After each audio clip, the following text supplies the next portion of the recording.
Assalamualaikum warahmatullahi wabarakatuh. Alhamdulillahilladzi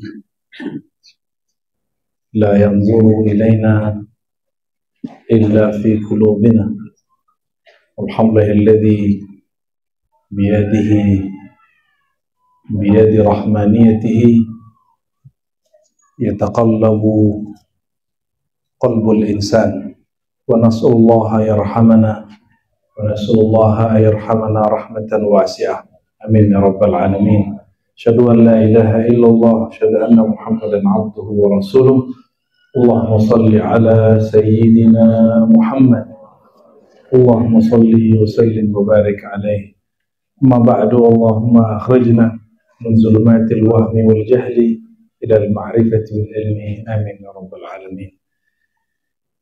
Puji syukur kepada Allah setelah setahun barangkali ya, setahun dari sini kita ke Pangkal Pinang, ternyata kami dapat musibah mertua saya meninggal, jadi ada yang dikurangi waktu itu ya. Dan alhamdulillah tahun ini kita jumpa lagi, ternyata sudah di bulan Muharram. Semoga Allah Ta'ala sebagaimana mengumpulkan kita malam ini, Allah kumpulkan nanti kita di akhirat. Amin. Kalau orang yang dikumpulkan dengan cinta, dia nanti nggak duluan masuk surga, ditunggu dulu temannya. Ya. Jadi kalau ciri-ciri orang yang dalam dirinya ada nur syafaat, karena yang beri syafaat tidak hanya Rasulullah, malaikat, as-salihun, begitu di hadis. Dan hadisnya sahih, ada di riwayat Muslim, ada di riwayat Nasai dan lainnya, bahwa yang memberi syafaat itu tidak hanya Rasulullah SAW, tapi para malaikat dan juga orang-orang yang saleh. Orang yang saleh itu orang yang sesuai zahirnya dan batinnya. Bukan sekedar banyak sholat, banyak zikir, banyak pengajian. Banyak pengajian kalau tidak tahu cara menatanya keracunan. Banyak yang sudah nggak jelas juga cara berpikirnya. Jadi pengajian nggak usah banyak, sedikit tapi tertata. Ngajinya kepada guru yang jelas, bersilsilah bersanad kepada Sayyidina Muhammad SAW. Malam ini lanjutan tadi siang, karena untuk rihlah pada hari-hari ini kita memilih kitab Mukhtasar Ihya Ulumuddin yang diikhtisar oleh Qutbur Rabbani Sultanul Auliya Muhyiddin Sayyidi Abdul Qadir Al-Jilani Al-Hasani Al-Husaini. Beliau ini ayahnya Hasani, ibunya Husaini. Di Indonesia zuriat beliau banyak. Ada sebagian wali songo zuriat Syekh Abdul Qadir Al-Jilani. Ada yang mewarisi nasab saja, ada yang juga mewarisi thariqahnya. Ada yang mewarisi ilmunya, sanadnya. Semoga di antara kita ada yang mewarisi minimal ilmunya. Amin ya rabbal alamin. Maulid Simtud Durar itu pengarangnya thariqahnya 2. Minimal dia belajar 2 thariqah. Satu Ba'alawiyah, yang kedua Qadiriyah. Sehingga cucunya dikasih nama Abdul Qadir. Dan itu sir dari, karena dia secara rohani sering mengalami pertemuan rohani dengan Hadratus Syekh Al-Qutb Rabbani. Mungkinkah terjadi perjumpaan? Mungkin saja. Karena para aulia, para syuhada, kata Allah, jangan pernah kamu katakan mereka mati. Mereka ahya'un inda rabbihim yurzaqun. Mereka hidup di sisi Allah Subhanahu wa ta'ala. Maka kalau ingin jumpa dengan mereka, jangan sibuk mencari ruhnya. Sibuklah mencari inda rabbihim. Bagaimana kita hadir di sisi Allah. Banyak yang ingin jumpa arwah-arwah, ingin jumpa orang-orang terdahulu. Kalau di Jawanya punya karuhun. Enggak, kita enggak itu tujuan hidup kita. Tujuan kita ahya'un inda rabbihim. Kalau dikasih fasilitas jumpa rohani Rasulullah SAW, alhamdulillah. Dikasih jumpa arwah para salihin, alhamdulillah.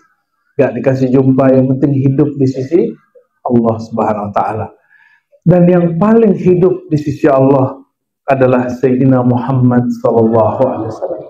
Oleh karenanya, siapa yang hadir fi hadrati inda rabbihim, di hadirat indiyah, kita sebut istilahnya indiyah di sisi Allah, pasti dijumpa al-bab al-wahid ilallah, satu-satunya pintu kepada Allah, gerbang kepada Allah, hanya gerbang Sayyidina Muhammad sallallahu alaihi wasallam.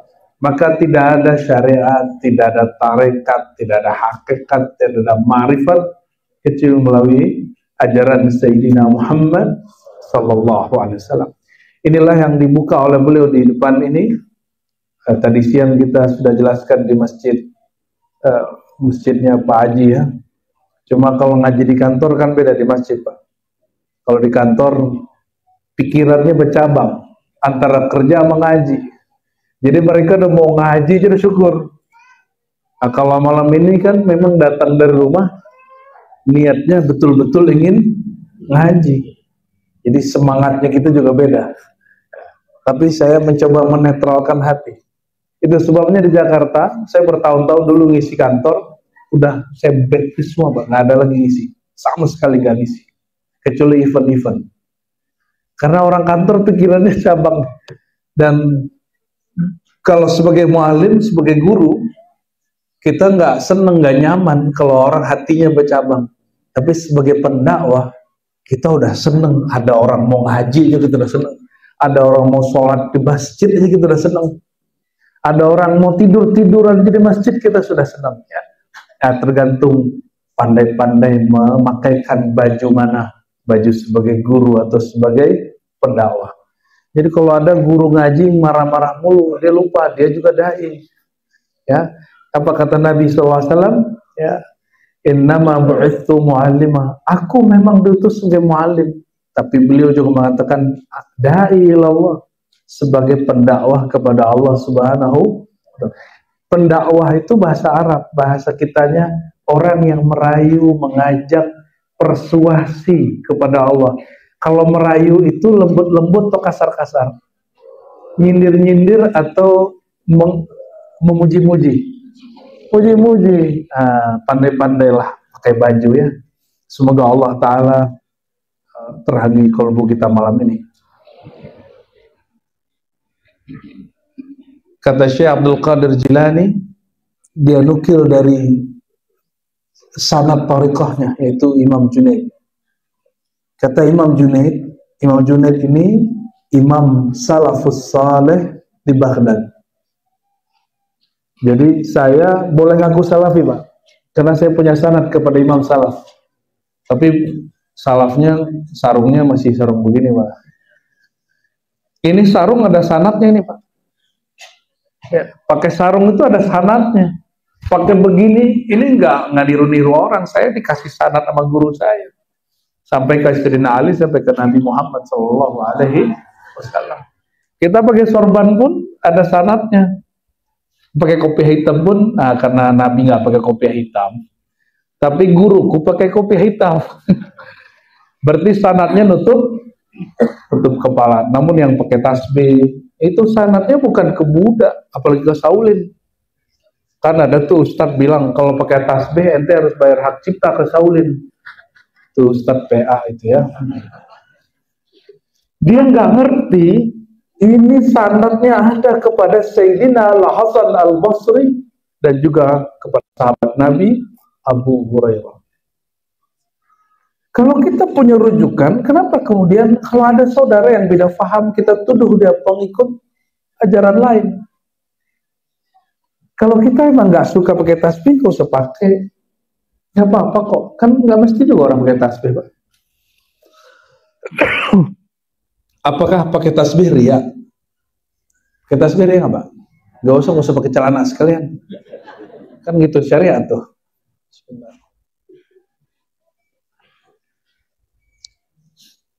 Kadang-kadang kita terjebak kepada riya yang khafi. Riya itu sudah khafi, tapi ada riya khafiyul khafi. Apa riya yang khafiyul khafi? Riya itu tersembunyi nggak? Berbuat karena ingin dipandang. Ketahuan nggak sama orang? Ketahuan. Tapi ada orang yang tidak ingin disebut riya, maka dia meninggalkan satu amal. Contohnya, bapak ini nggak mau disebut ahli zikir, pengennya disebut orang yang ikhlas, nggak ingin disebut orang yang mencolok, ingin disebut orang sederhana, maka meninggalkan pakaian yang berarti ingin disebut orang sederhana. Siapa yang menyebut? Makhluk. Itu riya juga. Itu riya yang tersembunyi. Oleh karenanya kita di kondisi-kondisi tertentu kita pakai lengkap, pakai baju yang lengkap kita biasanya. Saya kalau lagi khalwat, tidak hanya sorban yang kita pakai, khirqah namanya. Tahu khirqah? Kain yang ditaruh di bagian kepala, ya, nutupin. Itu ada sanatnya juga, ada silsilahnya. Maka kami arju minallah, ya, saya berharap kepada Allah agar menjadikan amalan kami al-faqir tidak ada satu amalan pun kecuali bersanad bersilsilah kepada Nabi, sahabat Nabi dan para ulama. Apa kata Imam Junaid? Ilmu itu ada dua. Yang ingat-ingat, ini bukan hadis Nabi. Ini ada sebagian ustaz mengatakan ini hadis Nabi, keliru. Ini kalam Imam Salafus Saleh. Imam Junaid wafat tahun 297 mengatakan al-ilmu ilmani. Ilmu itu dua. Ilmu ubudiyah dan ilmu tarbawiyah. Ilmu ritual menyembah Allah, simbol-simbol menyembah Allah, dan yang kedua ilmu tarbawiyah. Ilmu mendidik diri jiwa mengenal yang disembah. Kalau menghafalkan Sibtid Durar ikut aja terus. Tapi kalau tarbawiyahnya apa?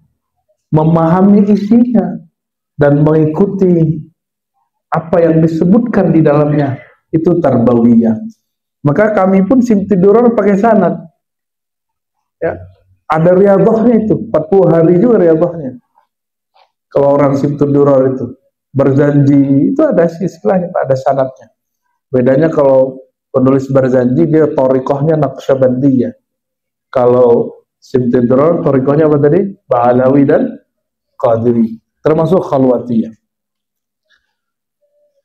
Apa itu ilmu ubudiyah? Ilmu fikih. Ilmu fikih, ilmu hukum zahir. Sedangkan tarbawiyah ilmu hukum batin. Ilmu untuk mengetahui penyakit kolbu dan obat-obatnya. Maka perbedaannya kalau orang belajar ilmu syariat tapi tidak belajar ilmu tarbawiyah, dia ngajar untuk nyindir orang. Kalau dia jadi ustadz, kerjaannya nyindir orang terus. Seneng nggak disindir, Pak? Ya. Waktu khutbah hari raya, saya kan udah lama sekali nggak khutbah hari raya. Cuma karena di kampung kita janji, kita khutbah hari raya tuh. Itu khotib-khotib di kampung, udah ada orang terpanggil sholat sekali setahun, masih disindir. Mohon maaf ya, ada orang nggak sholat seumur hidupnya kecuali hari raya. Lumayan, Pak. Jangan disindir lagi. Itu orang udah mau datang ke masjid, udah mau datang ke lapangan. Kita syukur itu.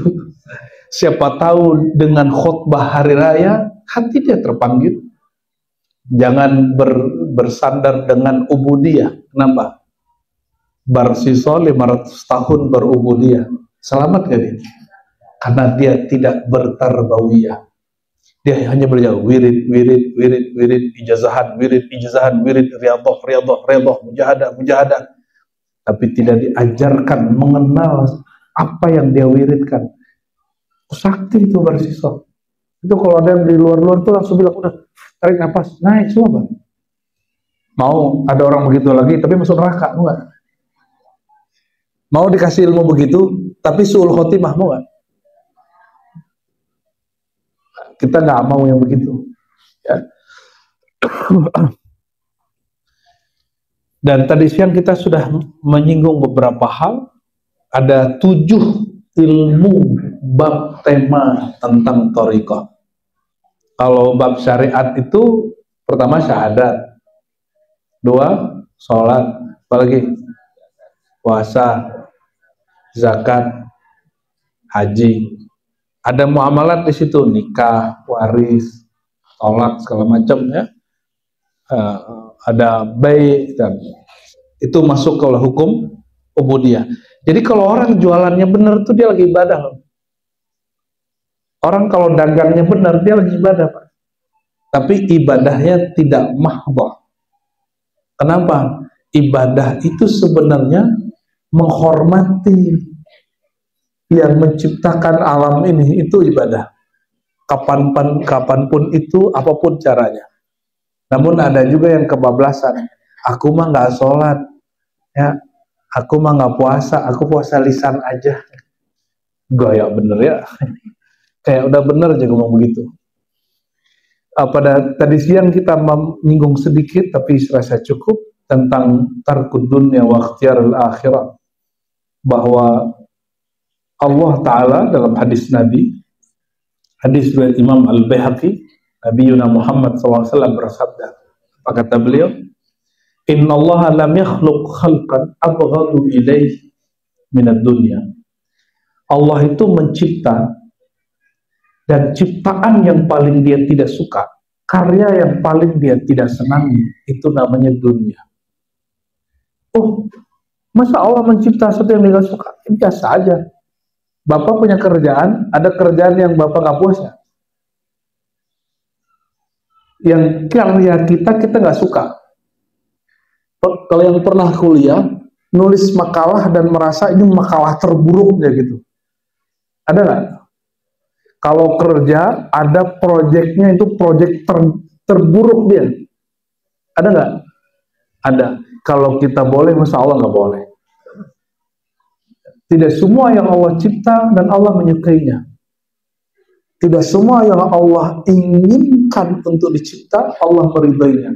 Ini perbedaan akidah Ahlus Sunnah dengan kelompok namanya Mu'tazilah. Kalau Ahlus Sunnah, Allah menginginkan sesuatu, itu berbeda dengan Allah meridai sesuatu. Mukmin, kafir, Allah menginginkan dua-duanya enggak? Enggak. Ini Ahlus Sunnahnya harus, akidatul awamnya harus benar nih. Mukmin, kafir, itu dua-duanya kehendak Allah atau bukan? Beneran nih, aku ulang lagi nih ya. Kufur, iman, itu dua-duanya kehendak Allah atau bukan? Beneran nih. Allah menghendaki kekufuran. Tuh kan bingung lagi. Takut benar ditanya begitu. Allah menghendaki keimanan. Berarti ada yang berkehendak di alam semesta selain Allah. Allah mencipta iman, tapi Allah nggak mencipta kufur gitu. Berarti ada pencipta selain Allah. Ini basic akidah Ahlus. Emang begitu? Nggak begitu. Allah menciptakan iman, orang mukmin, menciptakan kufur, mengikut orang kafir. Syaitan itu makhluk paling kafir. Siapa yang mencipta? Dia sendiri mencipta dirinya. Apa kata syaitan dalam surah Al-Hasyr? Ketika orang komplain nanti di neraka, kayak demo, lebih parah dari demo tahun lalu waktu di Batam ya. Apa kata mereka waktu demo? Syaitan, gara-gara kamu nih aku disiksa. Apa jawaban syaitan? Oh jangan gitu dong. Inni akhafullah rabbal alamin. Jangan gitu-gitu amat. Jangan salahin aku. Syaitan ini punya karakter tidak mau disalahkan. Ada yang begitu nggak di sini? Nggak pernah mau disalahkan, nggak pernah mengakui kesalahannya. Jangan-jangan dia syaitan bertubuh. Nauzubillah. Apa kata syaitan? Aku ini gini-gini orangnya, akhafullah rabbal alamin, juga takut ke Allah. Gaya bener syaitan ya. Syaitan mengaku juga takut kepada Allah. Jangan ketipu. Itu Abu Hurairah yang ngajarin ayat kursi siapa? Syaitan. Maka hati-hati, pengalaman rohani, was-was, ilham-ilham, ide-ide belum tentu berasal dari Allah. Siapa tahu sudah dibelokin sama syaitan. Kembali ke akidah Ahlussunnah. Jadi yang menciptakan iman dan kufur siapa? Yang menghendaki ada mukmin dan kafir siapa? Tapi Allah memberikan kita kesadaran, namanya ikhtiar. Apa namanya? Malam ini dapat, mungkin 2-3 hari yang lalu dapat flyer pengajian. Orang tahu, dia sadar ada pengajian di suatu tempat. Tapi yang mempunyai kesadaran, itu bedanya dengan sadar, yang bedanya tahu dengan pengetahuan apa? Kalau pengetahuan dia datangi tempat itu. Kalau dia punya kesadaran, dia bang. Amin ya rabbal alamin. Tahu nggak ujian Ustaz, Pak? Oh, no. Makanya saya mendidik diri saya juga ketika berdakwah, bahwa yang saya sambangi itu orang-orang yang emang saya anggap saudara. Nah, ini bukan lagi muji Pak Haji Novi, ini bukan. Yang udah saya anggap keluarga rohani baru saya datang. Sehingga niatnya bukan itu.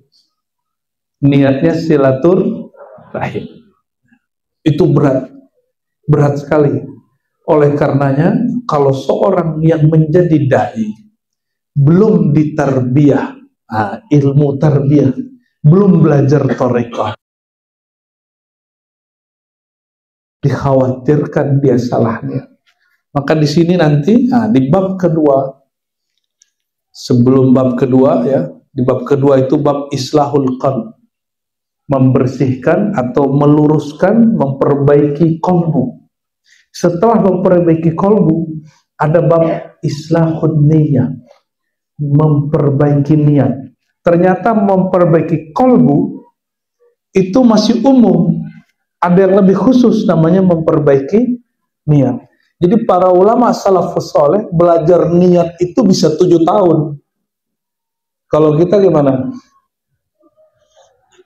Kata guru kami dulu waktu masih remaja, kamu jangan jadi dai dulu nak, sampai suluk 7 kali, kholwat 7 kali. Saya digituin sama guru saya dulu. Guru saya masih hidup. Ya. Jadi kalau Ar-Razi sesat, itu guru saya yang pertama, mursyid ya, bukan orang yang ngejazahin kitab. Kalau itu gampang. Ya, kalau itu saya punya ratusan. Tapi yang mursyid thariqah, yang membimbing secara tarbiyah, itu nggak ada satupun yang menganggap saya sesat. Alhamdulillah. Ya. Yang bilang saya sesat itu, ya, itu lain bab. Itu saya udah nggak ngaji ke dia, mungkin dia ngambek gitu. Dan dikatakan di sini ya, ada sebuah kalam salafus saleh, tapi diriwayatkan oleh Imam Dailawi, dinisbatkan ke Nabi, tapi ini lebih tepat kalam athar ya. Ad-dunya haramun ala ahli al-akhirah. Ad-dunya haramun ala ahli al-akhirah. Dunia itu diharamkan untuk ahli akhirat, untuk penduduk surga. Maksudnya, walaupun Bapak Ibu ini bergelimang dunia, itu nggak ada satupun, 1 rupiah pun nyentuh kolbu, nggak ada. Apa penciriannya nanti? Orangnya nggak pelit. Orang yang pelit berarti dia abna'id dunya, dia pencinta, dia anak-anak dunia. Nah, semua yang hadir malam ini orang yang tidak pelit. Ya Pak, sedekah Pak. Ini masjid masih perlu sedekah nggak nih? Masih ya? Wah, masih ya. Tapi masjid yang baik bukan masjid yang numpuk harta sedekah. Masjid yang duitnya habis untuk program tarbiyah. Ya. Wal akhirah haramun ala ahli dunia. Sebaliknya, akhirat haram bagi penduduk dunia. Bagi ahli dunia. Perhatian Allah. Saya mau tanya nih Bapak Ibu. Lidah punya siapa? Beneran. Kalau baca Quran, kita berhak nggak minta pahala? Katanya milik siapa? Terus besok masih minta cari pahala nggak? Tubuh ini siapa yang memberikan sifat hayat, sifat hidup? Jadi kalau bisa ruku, bisa sujud, berarti yang menggerakkan ruku sujud siapa? Kalau begitu pantas nggak kita berharap kalau sholat duha rezeki lancar? Nggak pantas, Pak.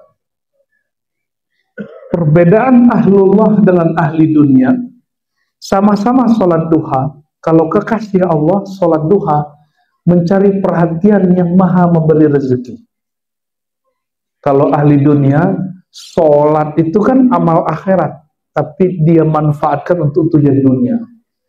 Ciri-ciri pencinta Rasul dengan pencinta fulus, kalau pencinta Rasul, dia sholawat supaya Allah memberkahi dia hidup, baik di dunia atau, tapi kalau ahlud dunia, apapun caranya, boleh dengan amal dunia atau amal akhirat, yang penting duitnya akeh. Tahu akeh ya? Maka sholawat pengganda duit, wah itu doyan jasa begitu. Itu ahli dunia. Zahirnya soleh, zahirnya pakai tasbih. Orang mengira itulah ilmu tasawuf. Itu bukan ilmu tasawuf. Ilmu tasawuf itu ilmu tarbawiyah, ilmu mendidik qalbu. Kalau tadi bukan wahuma haramun ala ahlillah, maka dunia ataupun akhirat itu tidak diizinkan masuk ke dalam qalbu orang beriman. Terus gimana caranya supaya dunia nggak masuk? Kalau mohon maaf, di sini orang pelihara kucing atau guguk nggak? Ada. Supaya si guguk nggak masuk ke rumah kita, kita kasih apa depan rumah? Pagar, beneran nih. Pagar, dipagarin nggak? Pagarnya pagar bonsai apa pagar besi? Pagarnya selutut atau sepinggang? Pagarnya rapat atau jarang? Kalau orang menjaga rumahnya yang bakal dia tinggal serapat itu, setinggi itu pagarnya, kenapa dia membiarkan dunia, syaitan masuk ke kolbunya dan dia tidak pagari? Mau pagar dunia nggak? Dari untuk kolbu, memagari kolbu dari dunia mau?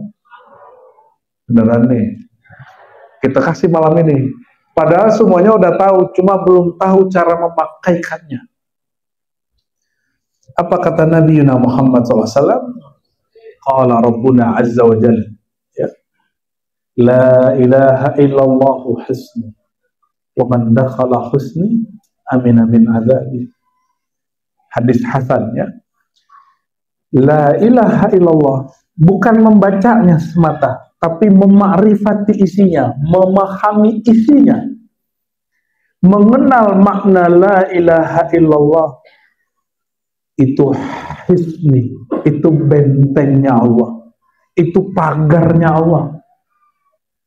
Kalau Bapak Ibu hanya zikir dengan angka la ilaha illallah, la ilaha illallah, la ilaha illallah, kalau kita lagi gak zikir, siapa yang magari? Jadi bedakan zikir wirid dengan zikir warid. Kalau warid itu isinya pengetahuan, kalau wirid isinya repetasi. Apa repetasi? Diulang. Dibaca 3 kali, 7 kali, 10 kali, 33, 100, 1000, 11.000, 70.000. Itu namanya wirid. Namun yang menjadi bentengnya bukan wirid. Bentengnya warid. Dan ciri-ciri warid itu sudah turun. Dua, pengetahuan mendahului amalan. Ciri-ciri orang dapat warid. Jadi ada wirid, ada apa ciri-ciri orang dapat warid? Dia beramal berdasarkan kesadaran ilmu, bukan karena mengikut-ikut. Itu sebabnya kami diribat semua muallimnya, semua ustadznya ngajar kitab. Dan mudah-mudah gelarnya Buya, Gus semua. Kok Buya? Kan saya diprotes sama orang Banten. Loh Kak, saya kan bukan orang Banten seperti itu. Saya orang Sumatera Barat, orang Minangkabau. Di Minangkabau, kami kalau ngaji kitab udah ngajar dipanggil Buya. Buya itu ajengan, ya Gus sama. Ya.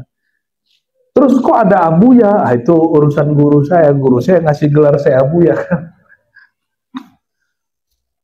Katanya kita udah tua katanya. Wallahu a'lam bishawab. Ya. Itu bab dunia. Gimana cara memagari kolbu? Pelajari hakikat la ilaha illallah. Dan itu tidak ada di ilmu fikih, adanya di ilmu akidah. Di akidah memagari akal supaya nggak kena ateis dan syirik.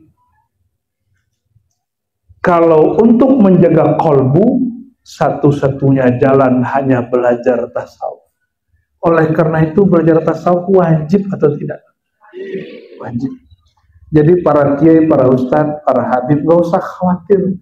Kalau murid-murid jamaah kita belajar tasawuf, benerin sholatnya dulu. Iya, benerin sholat itu pakai tasawuf. Karena Nabi itu mengajarkan sholat itu satu paket. Ada fikihnya, ada akidahnya, ada tasawufnya sekaligus.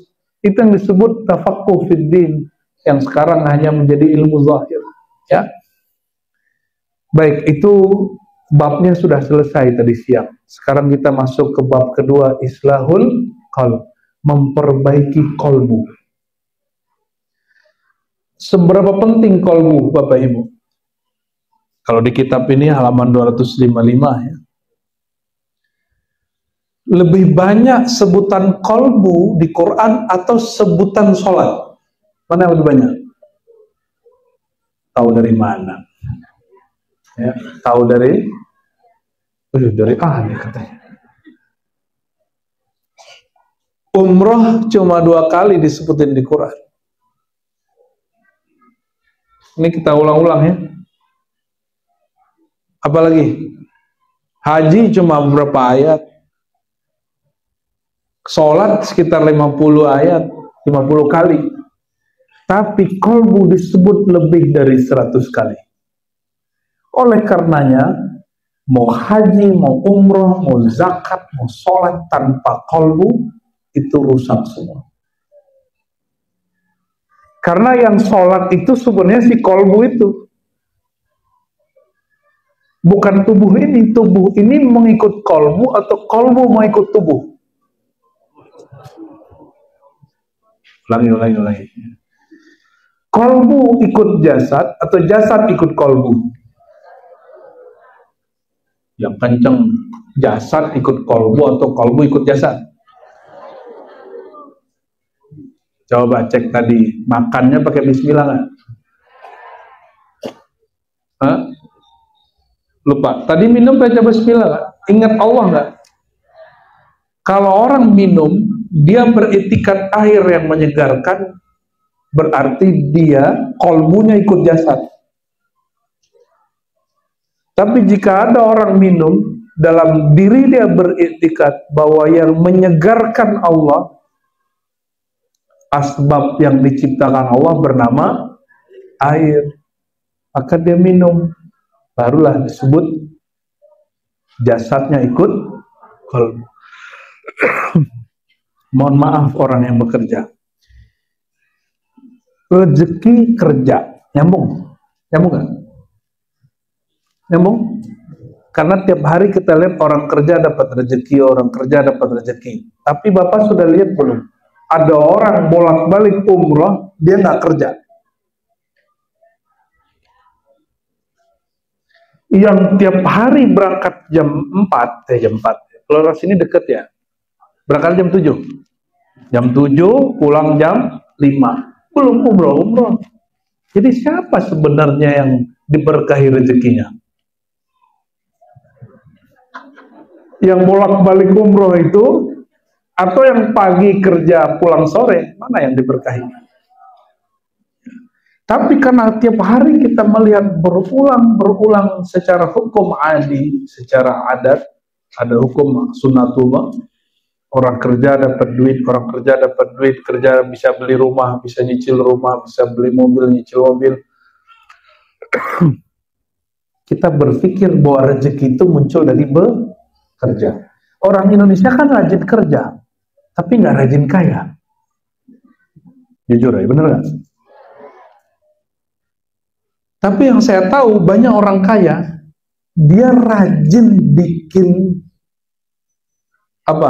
kekayaan, tapi dia nggak rajin kerja. Dia kerja itu hanya memaksimalkan time, sehari itu berapa jam aja, 2-3 jam. Selebihnya dia main-main aja, makan yang banyak, ya, main handphone, main game. Tapi dia maksimalkan time itu. Kalau kita kan kayak sibuk terus depan handphone, depan laptop terus, matanya udah rusak ya. Kalau ini rusak bukan karena handphone, Pak, tapi karena sok soleh gitu ya, sok rajin baca buku. Tahu-tahu dicek, tiap baca buku kitab kok mata sudah sakit, tiap baca kitab kok ini sudah pegel, akhirnya baru terasa kita sudah mulai tua juga, Pak. Perasaan baru kemarin lahir. Merasa tua nggak, Pak? Enggak, jujur Pak, merasa tua. Halo Pak, halo, assalamualaikum. Halo, Bapak merasa tua nggak? Enggak kan? Enggak ngerasa tua kan? Ngerasa muda. Itu kalam Nabi tentang kolbu. Apa kata Nabi SAW? Ya, tubuh boleh menua, tapi kolbu syekh syabun. Kolbu orang udah tua, tetap muda.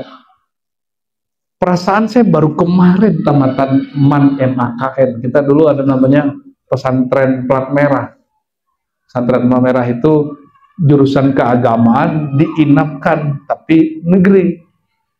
Jadi saya kan dibilang sama orang-orang situ apaan, bukan apa pesantren. Emang enggak. Tapi saya nyantri pas kuliah. Saya ngaji itu malam, jadi kalau udah pulang habis isya itu saya ngaji ke guru-guru, ngaji hikam, ngaji ihya, ngaji tasawuf. Tapi dulu kita datengin guru sampai kuliah, baru kemudian saya nyantri ya. Kembali yang tadi, jadi orang tua, apa yang tidak menua pada diri orang tua? Kolbunya. Apanya yang tidak menua di situ? Nabi katakan 2 hal, hubbud dunya wa tulul aman. Cinta dunia dan panjang angan-angan.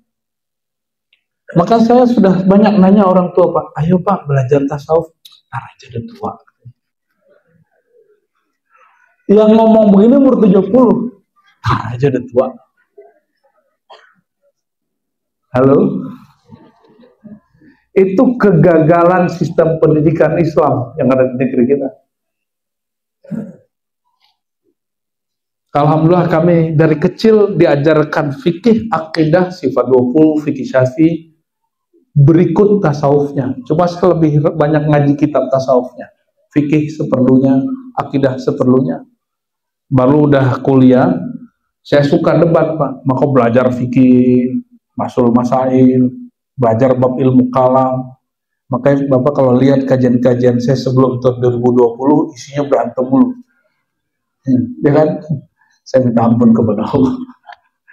Mungkin dulu salah niat. Niatnya ngapalin hadis sekian ribu, niatnya untuk mendebat Wahabi.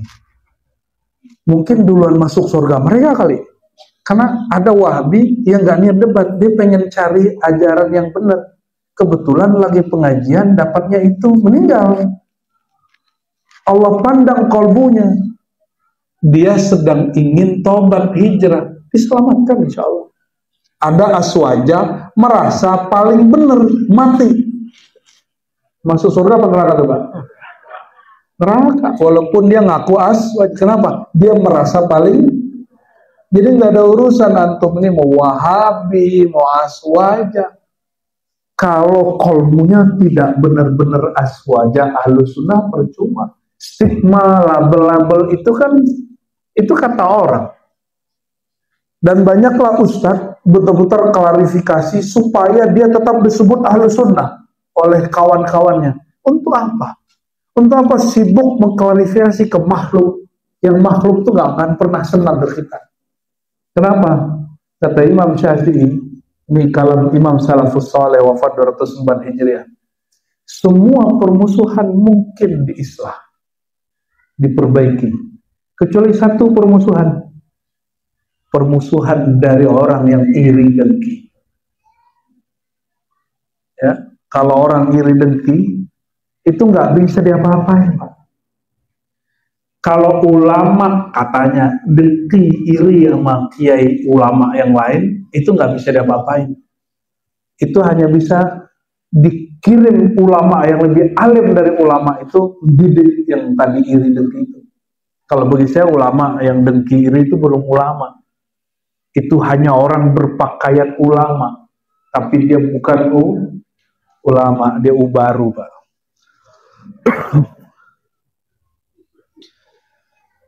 Jadi hati-hati yang sudah di atas 40 tahun, jangan merasa aman yang di bawah 40 tahun. Banyak yang di atas 40 kualitasnya baru bocil-bocil itu anak-anak. Ya. Gampang mewek, gampang sedih, gampang gelisah kalau barangnya diambil. Coba lihat anak kita atau cucu bapak ibu, mainannya diambil, dia marah gak? Ngamuk gak? Nangis gak? Dan nangisnya bukan nangis yang tenang, nangisnya betul-betul gak nyaman kita melihatnya. Coba lihat ada orang dewasa, satu kesukaan dia, kesenangan dia diambil, lalu ngamuk, dia marah, dia nangis. Itu berarti rohaninya masih kecil. Mas perlu dididik lagi, perlu disekolahin lagi, perlu ditraining lagi oleh orang yang ahli. Maka di situ perlu al-isnad minad-din, bersanad, berguru, bermursyid, itu bagian dari agama. Jadi kalau ada guru yang mengajarkan, kalau di sini saya yakin sudah banyak yang mengajarkan fikih, ya, tafsir. Saya kalau ngajarin itu nanti dianggap ngambil lapak orang nanti. Karena antara kiai dan kiai ini juga bicara lapak ternyata. Waktu saya membahas akidah, itu kawan saya ngomong begini, ente jangan ambil lapak aneh dong. Aneh ini jurusan akidah, tamatan akidah, jangan ambil dong. Dia nggak tahu. S1, S2, S3 saya akidah. S1 saya akidah Sufi Ibn Arabi, apakah Sunni atau tidak Sunni. S2 saya akidah ulama Sufi di Nusantara, basisnya bukan kajian buku yang dicetak, tapi buku yang masih tulisan tangan berumur 5 abad, 3 abad, masih tulisan tangan. Masuk perpus udah bau apa itu ya? Bau tinta-tinta badan kita selama setahun 2 tahun. Saya mengkaji akidah mereka S3, wah ini seru banget, akidah Wahabi. Jadi mulai dari akarnya Sufi sampai Wahabi kita kaji. Jadi seharusnya ngambil lapak siapa, Pak? Dia apa saya? Harusnya. Itu ustadz loh. Ustadz loh, bernasab lagi. Maksud saya apa Bapak Ibu? Mau ustadz, mau nggak ustadz, kalau nggak dididik kolbunya, ketika ada orang mengajarkan hal yang sama, melakukan hal yang sama, dianggap itu ancaman. Bapak kerja di kantor, ada orang presentasinya sama sama kita tuduh, oh dia jiplak nih. Itu iri dengki. Nah, nauzubillah, semua nauzubillah. Saya berkali-kali kasih pertanyaan.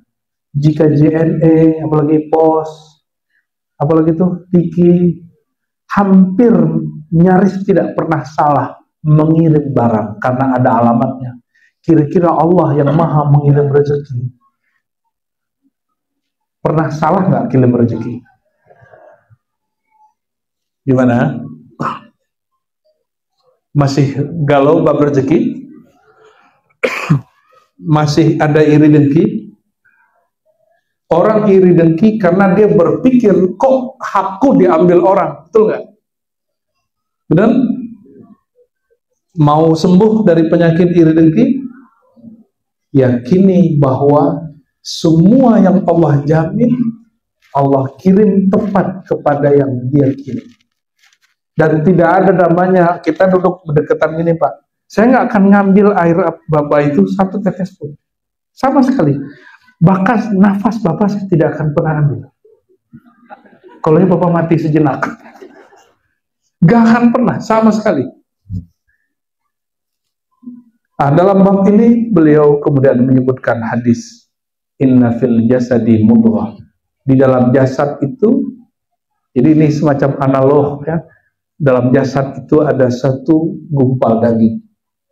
Idza saluhat saluhal jasadu kullu. Jika segumpal daging itu sehat, namanya nanti disebutkan di ujung, maka seluruh tubuh sehat. Jika dia rusak, rusak semua. Ala wahyal qalb, ketahuilah itulah qalb. Qalbu itu terbagi dua, Bapak Ibu. Ada qalbu fisik, bahasa Arabnya qalbun sanubariyun, bahasa kitanya hati sanubari. Dan kebalik-balik ya, ada hati yang ditatap Allah, namanya qalbun nurani, hati nurani dari kata nur, lawannya zulmani, gelap. Kapan qalbu bercahaya? Jika di situ ada nama Allah, nama Rasulullah SAW. Maka Bapak percaya atau tidak, Ibu percaya atau tidak, siapa yang bersolawat tadi merindukan baginda Nabi Muhammad SAW, itu dipandang di langit oleh malaikat qalbu Bapak Ibu seperti lampu, seperti bintang, kedip-kedip. Ada yang seperti lampu pijar, nggak redup-redup. Ada yang kayak matahari, ada yang kayak rembulan. Itu terlihat dari langit. Itu hadis Imam Tabrani, Bapak Ibu. Jadi Nabi SAW mengatakan, ahlus sama, orang-orang di langit, itu malaikat dan para arwah, itu jika menatap ke bumi, yang dilihat bukan bumi bulat atau bumi datar, itu perdebatan ahli orang eksak lah. Yang terlihat itu adalah hamparan dan kelipan orang-orang yang berzikir, bersolawat, zikir solawat. Jadi tadi itu kenceng banget di sini, ya, cuma nggak kerasa kan? Alhamdulillahirabbil alamin. Satu solawat 10 nur. Maka orang bersolawat tadi berapa kali Bapak Ibu solawat sallallahu ala Muhammad, itu qalbunya bercahaya kuat sekali. Tapi orang bersolawat tidak menghadirkan rasa rindu kepada yang disolawati. Dia berhenti solawat, nurnya padam. Namun siapa yang mengenal yang disolawati, mencintai yang disolawati, dia berhenti solawat, bahkan dia tertidur, nurnya masih nyala terus. Ya. Oleh karena itu, jangan hanya bikin maulid saja, tapi sertakan seperti malam ini, ada maulid, ada pengajian, ada maulid, ada, walaupun cuma sebentar. Nanti kan sebentar lagi kita ada maulid 40 hari. Sisakan 15 menit mengkaji tentang sosok Nabi Muhammad SAW. 15 menit saja, nggak bisa 15 menit, 10 menit saja. 40 hari orang mendengarkan tentang akhlak baginda, itu 40 hari sifat orang yang dengar akan berubah. Wallahi saya merasakannya. Ya, 40 hari kami dididik terus oleh guru. Saya dulu orangnya gelisahan, Bapak Ibu. Gelisah, nggak tenang, nggak fokus. Itu kalau lagi ada apa aja gelisah. 40 hari pantengin terus, diajarin terus nyebut nama Allah, sholawat ke Rasulullah, baca Quran, sholat. Kita sholat jamaah 40 hari nggak boleh putus. Takbir pertamanya harus sama imam. Wudu nggak boleh putus.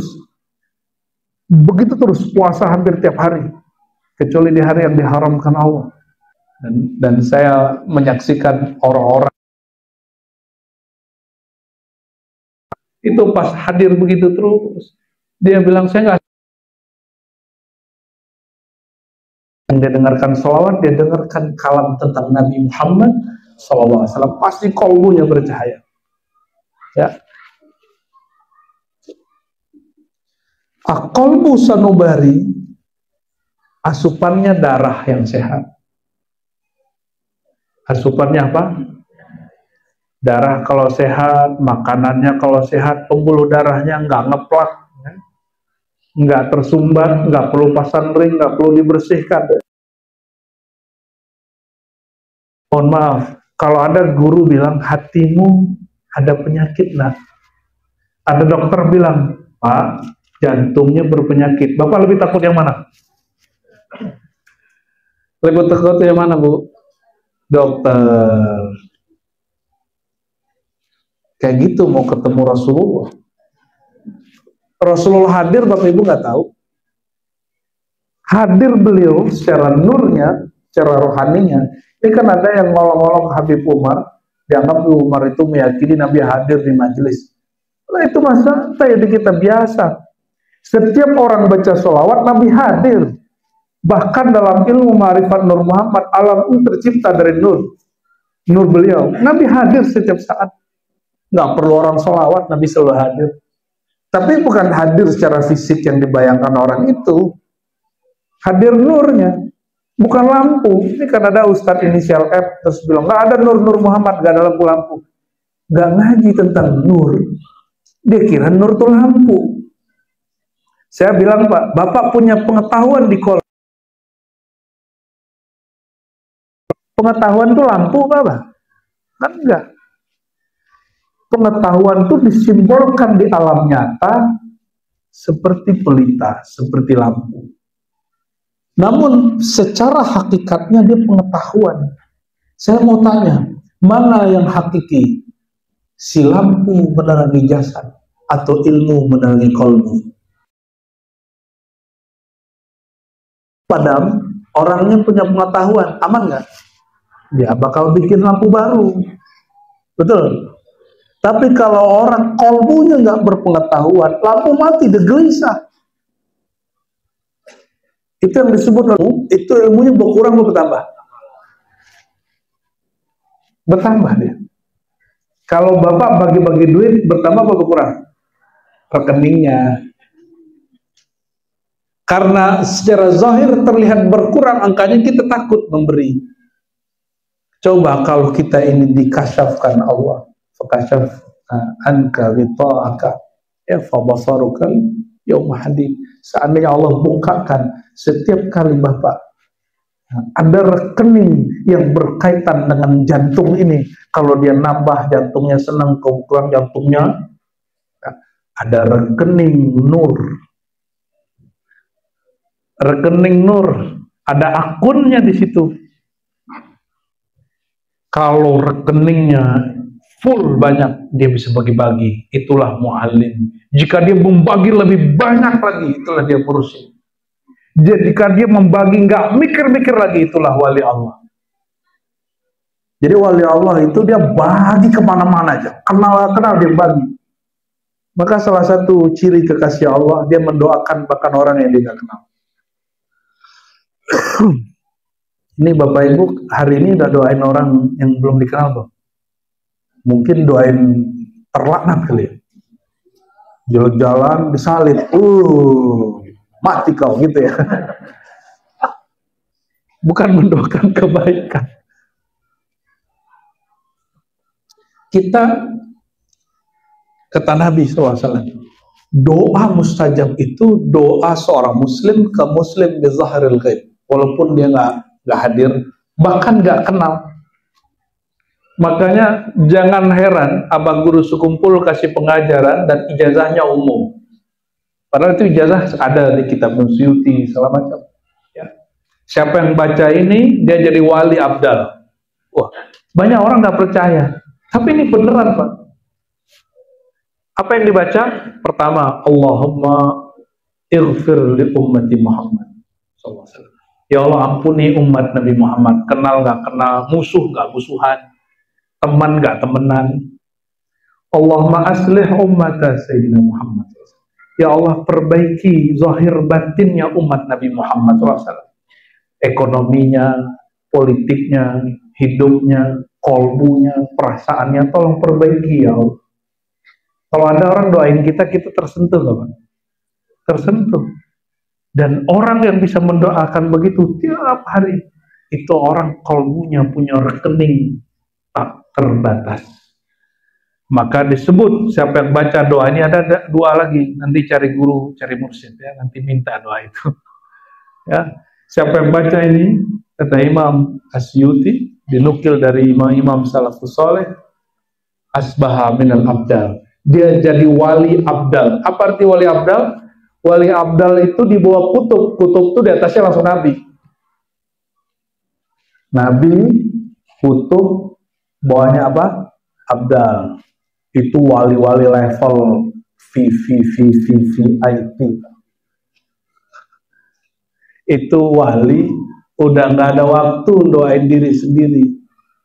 Dia berbagi. Kenapa? Dia udah cukup dengan dirinya sendiri. Dia sudah tahu takdir Allah pada dirinya, jaminan Allah pada hidupnya. Dia sekarang berbagi. Coba nanti sebelum tidur mau ngamalin, mau jadi kekasih Allah nggak? Mau jadi wali nggak nih? Sebelum tidur kita baca syahadat 3 kali. Oke? Tolong diingat-ingat ya. Berapa kali? Lalu minta ampun kepada Allah minimal 3 kali. Lalu baca sholawat sapa baginda Rasulullah SAW minimal 3 kali. Setelah itu kirimkan doa untuk semua orang yang kita kenal. Baca Al-Fatihah. Karena Al-Fatihah itu doa tertinggi. Afdalud doa alhamdulillah. Hadis Imam Tirmizi, hadis sahih. Doa paling tinggi adalah doa dengan surat alhamdulillah atau bacaan alhamdulillah. Apalagi setelah itu doakan orang yang kita nggak kenal, termasuk orang mungkin yang memusuhi kita. Bisa nggak Pak doain kebaikan bagi orang yang musuhin kita, bisa nggak? Baru ente jadi wali Allah. Ini masalahnya nggak ada yang bisa. Malam-malam nih, aku kenal dia tapi dia musuhku. Aku kenal dia tapi dia parkir depanku gitu. Bisa nggak doain tetangga yang rese? Bukan mendoakan keburukan, mendoakan kebaikan bagi dia. Bukan, semoga kamu ditegur oleh Allah. Bukan begitu. Ya, bisa nggak? Insya Allah sebelum meninggal jadi kekasih Allah SWT. Meninggal itu 2, mati kecil, tidur. Mati besar, berpisah ruh, dan dia kalau meninggal dalam keadaan begitu, dia jadi kekasih Allah. Kenapa? Nabi SAW salah satu amalannya adalah salamatus sadr. Hatinya selamat. Nggak ada kebencian kepada siapapun. Oleh karenanya beliau pernah mengatakan, nanti akan ada ahli surga duduk di sini. Dan ternyata orang itu dibuntutin oleh Ibnu Umar, amalannya bukan amalan sholat, amalannya amalan qalbu. Dia menantang qalbunya tiap malam. Nah, oleh karena itu, karena qalbu itu adalah tempat Allah memandang. Allah tidak mau memandang kecuali jika di qalbu ada nama dia atau nama kekasihnya.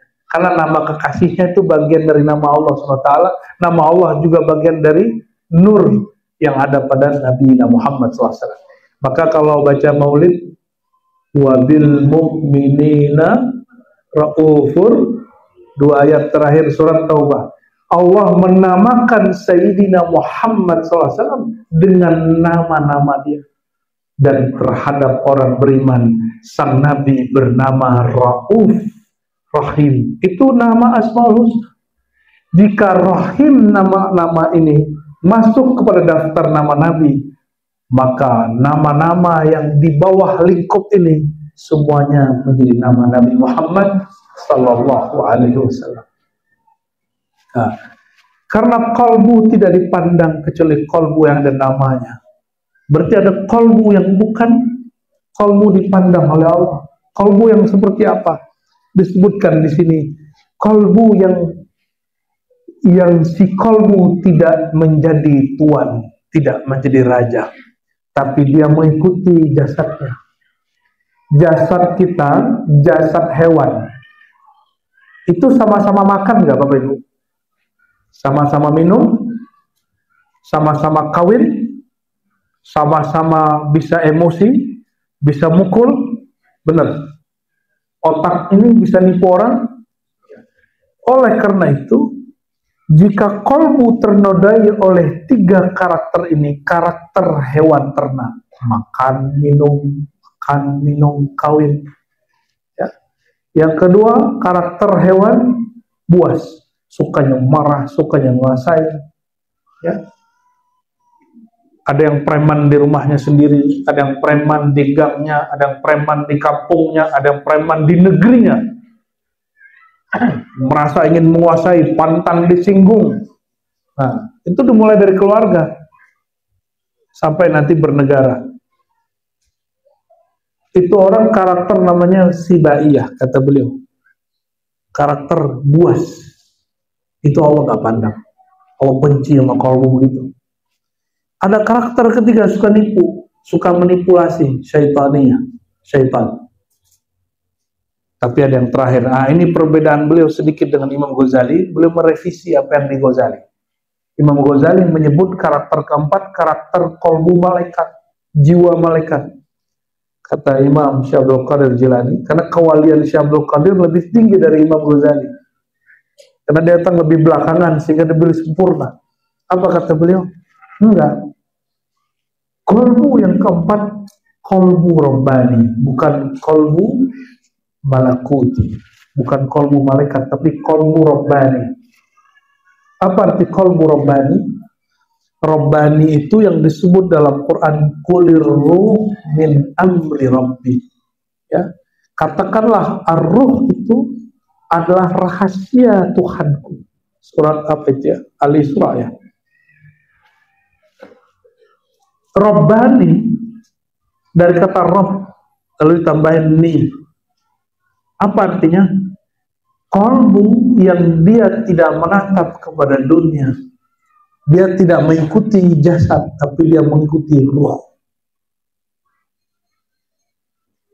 Dan ruh itu rahasia daripada Rabbi, min amri Rabbi. Maka di Quran ada kunu rabbaniyin, jadilah kamu rabbaniyun. Maka kita ini ada berapa jenis nih? Bahimiyun, orang manusia tapi dalmannya karakternya hewan ternak. Ada sibaiyun, dia manusia tapi karakternya hewan buas. Ada syaitaniyun, dia manusia tapi di dalamnya dia culas, penipu, khianat. Dan beliau sebut ada yang keempat, yaitu Rabbaniyun, orang yang dohirnya manusia, batinnya rohani yang bercahaya, bercahaya dengan pengetahuan kepada Allah Subhanahu wa Ta'ala. Ini bagian penutup menuju 10 ya. La yadkhulul jannah illa hasanul khuluq. Tidak masuk surga kecuali orang yang bagus akhlaknya. Lalu dikatakan di sini, yuhsaru ummati asnafa yaumal qiyamah. Umatku nanti dikumpulkan di pada mahsyar bergolongan-golongan. Ba'duhum wajuhu kal qamar al munayyir atau munayyar. Ada yang wajahnya seperti rembulan, ada yang seperti matahari. Wa ba'duhum ala suratil kalbi awil hayya. Tapi ada yang dalam berupa hewan. hewan bernama si guguk ataupun ular. Ini hadis nggak sampai derajat sahih, tapi hadis ini boleh dijadikan i'tibar, diriwayatkan oleh Imam Al-Bazzar dengan sanad yang boleh dijadikan sebagai bab mau'izah. Jadi ada penulis hadis selain Bukhari namanya Imam Al-Bazzar dan nulis kitab namanya Musnad. Disebutkan bahwa nanti ada orang di sini dia manusia, nanti di akhirat muka dia bukan manusia. Itu reinkarnasi yang dibenarkan dalam Islam. Kalau reinkarnasi yang ada dalam agama bumi sekarang apa? Orang kalau mati di sini karakternya buruk, dia terlahir lagi di bumi ini dengan karakter hewan kah gitu. Enggak, kalau dalam Islam yang dibenarkan ada hadisnya, ada riwayatnya. Kalau orang di sini karakternya, emosinya tinggi, tamaknya luar biasa, lahirnya bukan lahir, nanti tubuhnya tubuh manusia, tapi mukanya muka karakter apa yang dia kuasai, dia pakai waktu di dunia. Jika dia tamak, dia karakter muka-muka babi. Kalau dia berkhianat, ular. Kalau dia emosional, anjing. Nauzubillah, sumanau. Ya, kalau itu yang disebut reinkarnasi, itu baru benar. Tapi dalam Islam ini tidak disebut reinkarnasi. Jadi la tanasukha fil Islam. Tidak ada ajaran reinkarnasi di dalam Islam. Tapi yang mengerikan itu Bapak Ibu, nanti di sana muka kita belum tentu muka yang ini. Itu masalahnya. Hewan yang suka cari muka, hewan apa? Yang suka cari muka, cari perhatian, biar dikasih pisang. Alhamdulillah. Maka mohon maaf, siapa yang hari ini dia mencari perhatian makhluk, tubuhnya tubuh manusia, tapi wajahnya nanti wajah, nah itu, nauzubillah. Nauzubillah. Nauzubillah, nauzubillah. Nah, lalu beliau mengatakan, ini jadi kaidah. Kullu syakhsin yuhsharu ala suratihi al-ma'nawiyyah. Kata Syekh Abdul Qadir Jilani. Setiap orang akan dikumpulkan di padang mahsyar kalau dia dulu punya karakter apa, nanti karakternya dizahirkan nanti di akhirat. Nauzubillah, maka kita minta kepada Allah semoga wajah ini wajah yang ada nur Sayyidina Muhammad SAW, dan kita minta ya Allah jangan pernah padamkan nur. Ya Allah, jika ada karakter hewan dalam diri kami, hewan ternakkah, hewan buaskah, syaitankah, mohon disembuhkan penyakit kolbu kami dan diganti menjadi kolbu rabbani. Amin ya rabbal ala hadhihi niyya wa likulli niyatin salihah. Al-Fatihah.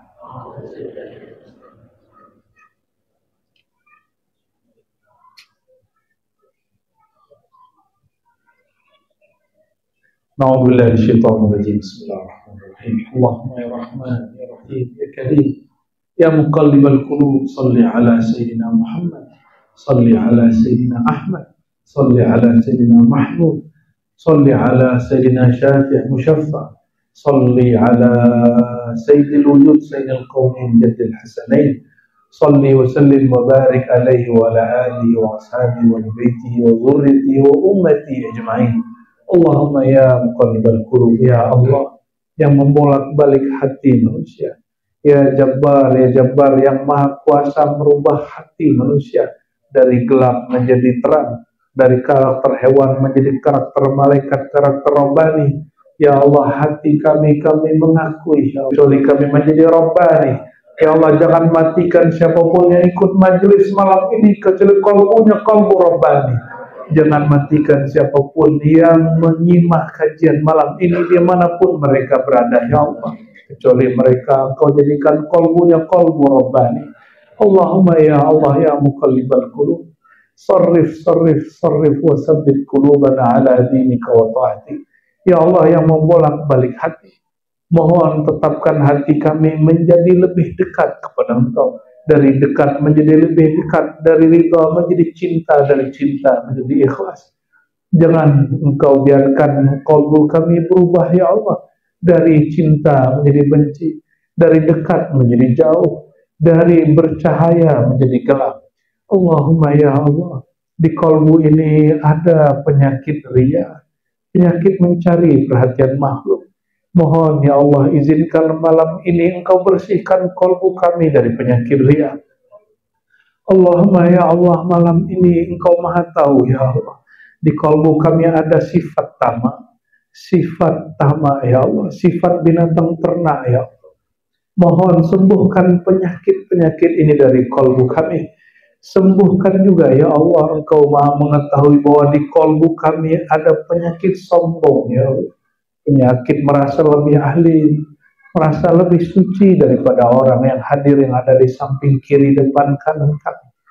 Mohon ya Allah, dengan kemurahan-Mu ya Karim ya Karim ya Syafi ya Syafi, sembuhkan penyakit sombong di hati kami. Ya Allah, kalau disebut satu persatu, sungguhlah banyak penyakit dalam jiwa dan diri kami. Engkau maha tahu ya Allah, dengan ilmu-Mu ya Alim ya Alim ya Khabir ya Khabir, ya Syafi ya Syafi ya Muhafi, isbi sudurana. Sembuhkan ya Allah semua penyakit yang kami sadari, penyakit qalbu kami. Ya Allah ya Rabbal Alamin, ya Rabban Nas, ya man ya'lam ma fis sudur, ishfi sudurana wamla qulubana bi asma'ika wa asma'i habibika al-Mustafa, wamla asrarana bi musyahadati ananitika ya Allah, ya Ahad ya Ahad ya Samad ya Samad, bihaqqi Sayyidina Ahmad wa bihaqqi al-Mahdi wal-Mahdiyin, wa sallallahu ala Sayyidina Muhammad wa ala alihi wa sahbihi wa baraka wa sallam, walhamdulillahi rabbil alamin. Inna Allaha wa malaikatahu yusalluna ala nabi ya ayyuhalladzina amanu sallu alaihi wa sallimu taslima. Labbaik Allahumma salli wa sallim wa barik alaihi. Kita selawat juga sejenak ya. Sallallahu ala Muhammad, sallallahu alaihi wasallam, sallallahu ala Muhammad, sallallahu alaihi wasallam. Ya Nabi, salam alaika. Ya Rasul, salam alaika. Ya Habib, salam alaika. Salawatullah alaika. Sallallahu alaihi wasallam. Sallallahu ala Muhammad, sallallahu alaihi wasallam. Sekali lagi.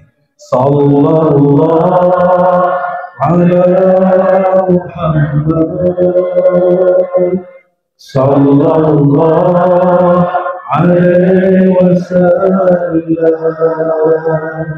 Sallallahu ala Muhammad, sallallahu alaihi wasallam. Ya Rasulullah, taqabbal minna tahiyatan wa salamana. Wahai baginda Rasulullah, terimalah salam rindu kami, terimalah salam cinta kami, terimalah maaf kami, terimalah kami sebagai umat Engkau, terimalah kami menjadi orang-orang yang diberi syafaat. في الدنيا والآخرة. اللهم شفعنا في لقاء ربنا عز وجل. ربنا آتنا في الدنيا حسنة وفي الآخرة حسنة وقنا عذاب النار. سبحان ربك رب العزة عما يصفون وسلام على المرسلين والحمد لله رب العالمين.